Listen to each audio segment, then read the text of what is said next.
Thank you, Mr. Chairman. I want to thank the witnesses. I want to start with a couple of agreements. I want to agree with Mr. Tomer that we ought to fund outcomes, and we ought to identify where we want to go before we start spending money on it.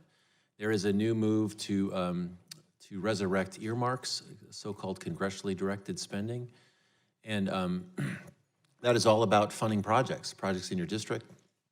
And I think even beyond that, some people just think about throwing money at projects without thinking about the results you get. So I want to endorse your analytics as a way to approach this. I also want to, Mr. Smith has gone, my colleague from Missouri, but I think that regulatory reform has to be part of this. We should not be throwing away money on permitting that's needless when we know what we want to do. I mean, I think we can achieve high standards. We should aim for high standards. Sometimes we can do that much more efficiently. We ought not to be imposing extra costs on taxpayers when we don't need to. And I think that's certainly something we should be open to talking about on both sides of the aisle. Mr. Coase, I want to know, you talked about building smarter, denser neighborhoods. What is the federal government's role in that? What do you think that we could do? I think that's largely a local issue, but how can the federal government provide support and the right incentives for that? Well, thank you for that question. So first and foremost, what we are finding from the private sector market in terms of creating these walkable urban places, whether it's in downtown Thomasville, Georgia, or Bentonville, Arkansas, is that oftentimes to build that mixed use or two-story building, you have to improve the water infrastructure. You have to improve the stormwater infrastructure.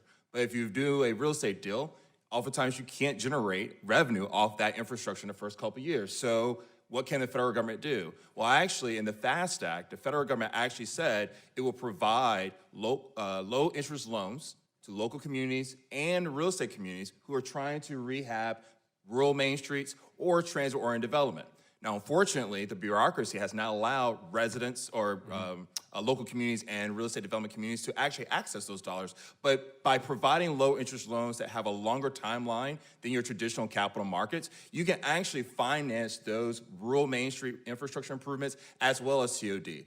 Now, the flip side of that is that that's also an opportunity to generate new revenue for the federal government through value capture, because private sector just needs a longer timeline to finance infrastructure. But because what I've mentioned earlier in our research, we're seeing, whether it's in Thomasville downtown, whether it's in Louisville along the BRT Dixie Highway, where the BRT line is coming in, when you increase density, when you bring people closer to their jobs, when you bring them closer to their churches, when you bring them closer to their mom and dad, you actually increase the value. You actually allow people to have more money in their pocket. As a real estate developer, that means we can charge more rents, the land values go up, and guess what? If the federal government was actually a real partner, you can actually take some of those resources and reinvest it back in infrastructure across the country. Right. And right now we're missing a real partner. So I agree with that. I think that makes sense. I think the thing that we should do, this is consistent with the bill I've introduced called Build More Housing Near Transit Act. I don't know if you're familiar with it, but the idea is that the federal government should ask communities in which we invest, what are you going to do to make sure that there's ridership on this investment that we're providing for you? And that supports the idea of building communities closer in, not reproducing, but rather repairing infrastructure that's existing. And I think we should do the same thing with things like investments in what are quintessentially local things like water and sewer. If we're going to help, we have to expect back results that help us on the budget side and help us achieve our objectives. I also wanted to say that I don't think it's all about money. I think it's naive to think that there's not a lot of money involved. And I want to just note that the Committee for a Responsible Federal Budget estimates that spending $1 trillion on infrastructure, if it's debt financed, would actually shrink GDP in the long term because of the effect of debt.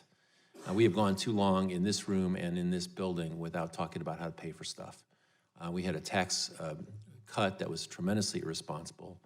But I think over the last few years, the notion of paying for things has kind of gone out of fashion to our detriment, and I think that's wrong. I wanted to ask Mr. Geddes about what you thought along the lines of a vehicle miles traveled fee. Is that, from an economist perspective, is that the right way to pay for things, given things like the Tesla? Yeah, thank you, Congressman. Absolutely. So there's a long literature going back decades on VMTs. Out west, they call them RUCs, road usage. There's different names. Yep. Road usage charges.